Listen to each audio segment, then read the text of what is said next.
एक फकीर बोसीदा कपड़ों में मलबूस नंगे पांव चलता हुआ महल के दरवाजे तक आता है।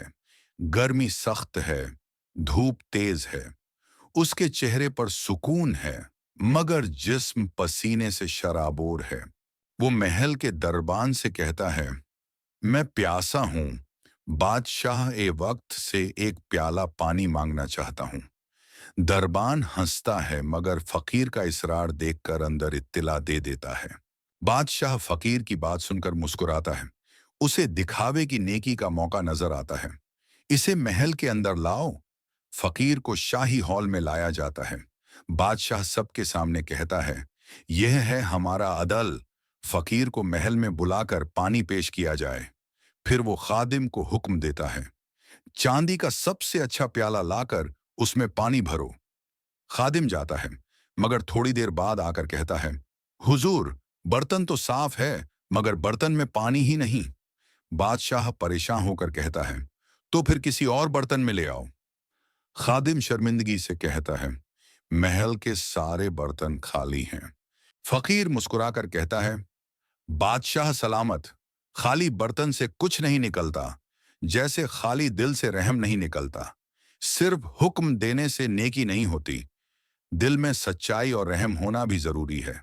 यह सुनकर दरबार में खामोशी छा जाती है। कुछ दरबारी हंसने लगते हैं, कुछ बादशाह का चेहरा देखते हैं जो अब गुस्से से लाल हो रहा है।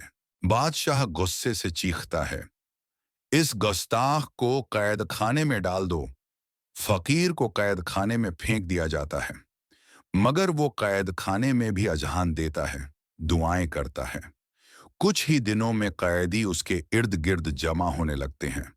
वो उन्हें नसीहतें करता है, दिलों को नरम करता है। उधर बादशाह बीमार पड़ जाता है। बड़े बड़े तबीब फेल हो जाते हैं। एक रात वो ख्वाब में देखता है कि वो महल में तन्हा है। सब कुछ खाली है, बर्तन, कमरे, दिल, सब खाली। एक आवाज आती है, जिस दिल में रहम न हो वहां शिफा नहीं उतरती। बादशाह हड़बड़ाकर जागता है और फौरन कैद खाने का रुख करता है।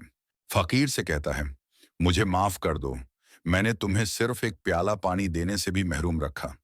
फकीर मुस्कुराकर कहता है, तुम मुझे नहीं, अपने दिल को माफ करो।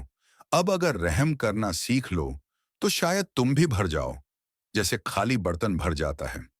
बादशाह रोता है, फकीर का हाथ चूमता है और वापस जाकर दरबार में ऐलान करता है कि अब से हम सिर्फ जुबान से नहीं, दिल से इंसाफ करेंगे।